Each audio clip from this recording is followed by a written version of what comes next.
नाज़रीन, आपको बताएं कि वज़ीर ख़ारजा शाह महमूद कुरैशी इस वक्त अफगानिस्तान के हवाले से वर्चुअल इजलास से खिताब कर रहे हैं। आपको बराह रास्त लिए चलेंगे। Has been announced by the Taliban. Pakistan hopes that the socio-economic and development gains made over the last 20 years would be secured.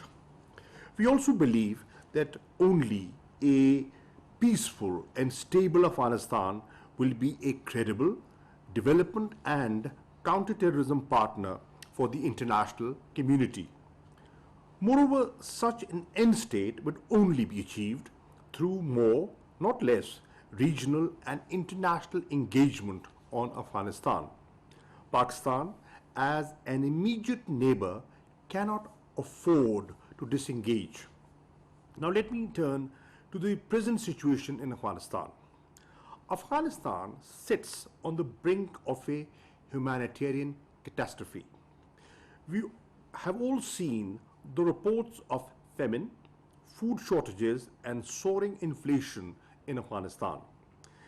There is some consolation that the sudden collapse of the former Afghan government has not caused the mass exodus of refugees from Afghanistan that we had feared. But we must be cautious that economic meltdown does not instead trigger such a crisis. While Afghanistan's immediate neighbors, especially Pakistan, would bear the immediate brunt of such a calamity, we would also feel its aftershocks. The world will feel its aftershocks eventually. Sustained economic support is essential to alleviate the sufferings of the Afghan people. Pakistan's borders with Afghanistan remain open to Afghans, but the world must appreciate our limitations. Pakistan is already home to approximately 4 million Afghans, both documented and undocumented.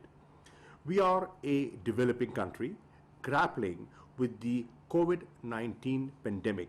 We simply cannot sustain more refugees from Afghanistan.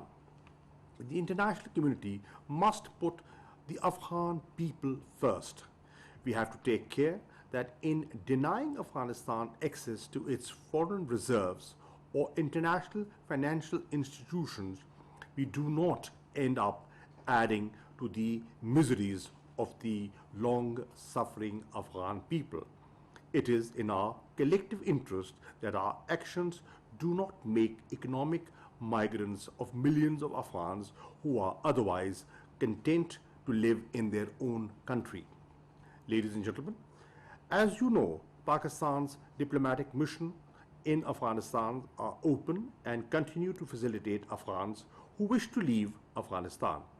In the days leading up to the completion of the US military withdrawal from Afghanistan, Pakistan provided critical support to the international evacuation effort from Kabul airport.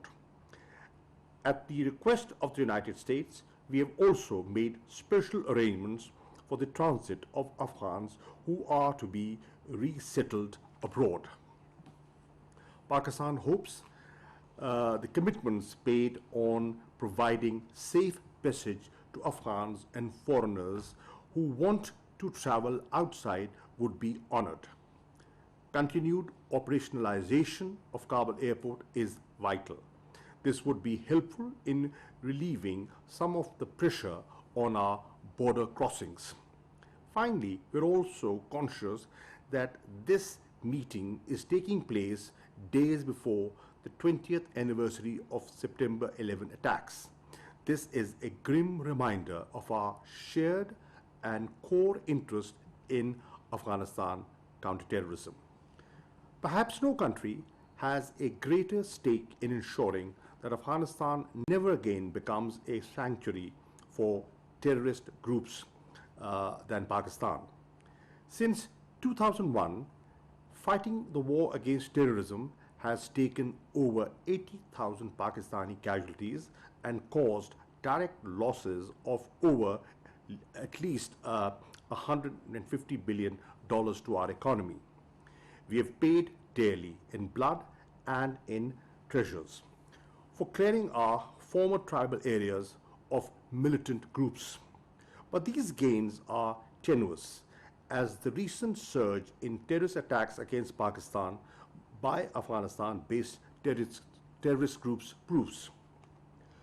We are concerned that terrorist groups ranging from Al-Qaeda or ISIS-K to the Tehrik-e-Taliban Pakistan and the BLA could use ungoverned spaces inside Afghanistan to plot and launch new transnational attacks.